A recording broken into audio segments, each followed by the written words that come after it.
के निलंबन के विरोध में तमाम बीजेपी के विधायक उनके समर्थन में सदन के बाहर पहुंच गए हैं। स्वर्गीय अटल बिहारी वाजपेयी की प्रतिमा के ठीक पास तमाम जो बीजेपी के विधायक हैं वो यहां पर बैठे हुए हैं। हमारे साथ मौजूद हैं सीपी सिंह साहब जो बीजेपी के रांची से विधायक है। सर, विधायक तो सदन के अंदर बातचीत के लिए होते हैं, आप लोगों को बाहर बैठने की ज़रूरत पड़ रही है? चूँकि सदन के अंदर माननीय स्पीकर महोदय भारतीय जनता पार्टी की बातों को नहीं सुन रहे हैं। भारतीय जनता पार्टी के विधायक हमेशा मांग कर रहे हैं, मिलने भी गए थे, उसके बाद भी उनके कानों पर जूं नहीं रेंग रही है। तो वैसी स्थिति में लोकतंत्र में तो यही रास्ता है ना कि हम शांतिपूर्ण ढंग से किसी महापुरुष के सानिध्य में बैठें। तो आपने सुना होगा कि संसद में भी विपक्ष के कई सांसदों को निलंबित किया गया था, इस तरह विरोध प्रदर्शन हुआ था। तो इस संसदीय लोकतंत्र में तो ये परंपरा रही है कि जो सदन को डिस्टर्ब करते हैं उनको बाहर किया जाता है। नहीं, डिस्टर्ब का क्या मतलब है भाई?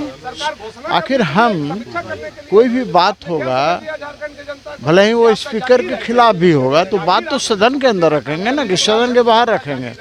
हम लोग सदन के अंदर बात को रखते हैं, स्पीकर महोदय सुन नहीं रहे हैं। तो लोकतांत्रिक पद्धति है और लोकतांत्रिक पद्धति के अंतर्गत ही हम लोग अटल बिहारी वाजपेयी जी के स्टेचू के नीचे हम लोग धरना पर बैठे हैं। ये जो आप लोग आरोप लगा रहे हैं कि स्पीकर जो है सरकार के इशारे पर काम कर रहे हैं, आप भी स्पीकर रहे हैं, क्या ऐसा मुमकिन हो पाता है?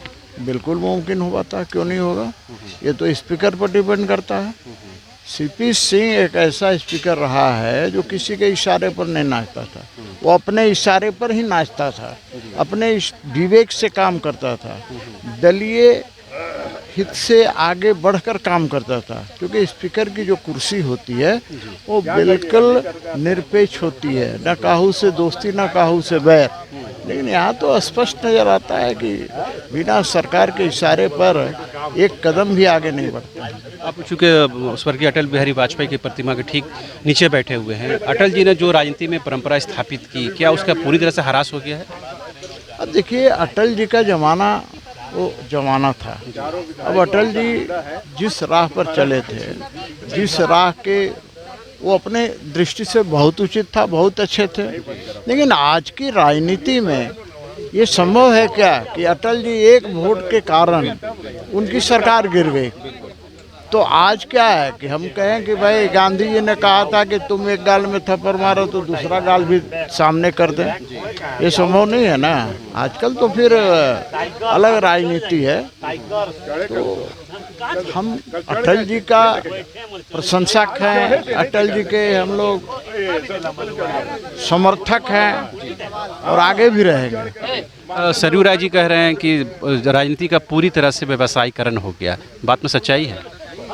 देखिए, उन्होंने जो कहा है गलत नहीं कहा है, बात तो सही है।